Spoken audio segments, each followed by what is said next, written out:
السلام عليكم ورحمة الله تعالى وبركاته. سيداتي السادة متتبعي قناة مواعيد كرة، مرحبا بكم مجددا. إذا برشلونة في مواجهة رايو فايكانو في الجولة الثالثة من بطولة الدوري الإسباني.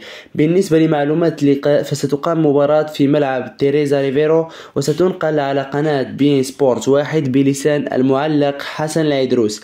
أما بالنسبة لموعد اللقاء فسيقام على الساعة 7:30 غرينتش.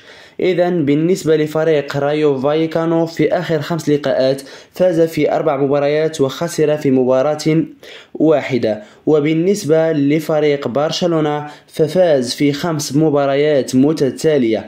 أما بالنسبة لآخر اللقاءات التي جمعت بين الفريقين فكانت لصالح برشلونة، بحيث فاز في 3 مباريات وتعادلوا في مباراة واحدة.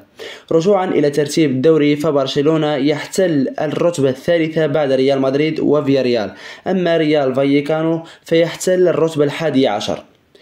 هذا كل شيء بالنسبة لهذا الموعد. ألتقي وإياكم في موعد آخر. شكرا وإلى اللقاء.